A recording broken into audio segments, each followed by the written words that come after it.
एक बार की बात है, राधा नाम की एक लड़की अपने पिता के साथ रहती थी। उसकी माँ बचपन में ही गुजर गई थी। वह अपने घर का काम करती, फिर कॉलेज जाती थी। कॉलेज जाते समय वह रोज रास्ते में एक जगह पक्षियों को दाना डालती थी। उसके घर में भी दो पक्षी थे, उनको भी वह रोज दाना डालती थी। एक दिन उसको पक्षियों को दाना डालते जमींदार के बेटे ने देख लिया।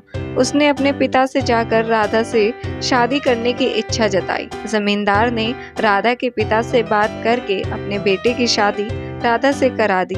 राधा अपने साथ घर के पिंजरे के दो पक्षी भी लेकर ससुराल आ गई। वह उन पक्षियों को रोज दाना डालती थी। राधा की सास को यह बिल्कुल भी पसंद नहीं था। वह उन पक्षियों को परेशान करती थी।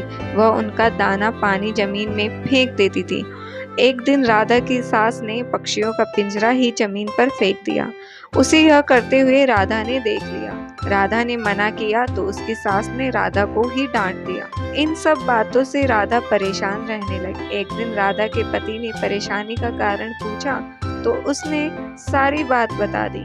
उसके पति ने राधा को पक्षियों की भलाई के लिए उनको पार्क में छोड़ने की सलाह दी। अपने पति के कहने पर राधा ने उन दोनों पक्षियों को बाकी के पक्षियों के साथ पार्क में ही छोड़ दिया। वह उनको कभी कभी दाना देने पार्क में जाती थी। अब सभी पार्क के पक्षी राधा के अच्छे मित्र बन गए थे। पक्षी अब राधा के घर पर भी आने लगे। राधा की सास को जब यह पता लगा तो वह गुस्सा हुई। वह राधा को उसके मायके छोड़ने के लिए उसको साथ लेकर गई। रास्ते में कुछ चोरों ने राधा की सास के गहने चुराने की कोशिश की। तभी राधा के पक्षियों ने आकर चोरों पर हमला किया, जिससे चोर भाग गए। इसके बाद राधा और उसकी सास घर की ओर लौट आई। अब राधा की सास की सोच पक्षियों के प्रति बदल चुकी थी। उसने राधा से कहा कि अब हम दोनों चिड़िया को दाना देने चला करेंगे और पहले के दो पक्षियों को घर वापस लेके आएंगे। यह बात सुनकर राधा बहुत खुश हुई। इससे सीख मिलती है कि हमें जानवरों से अच्छा व्यवहार करना चाहिए।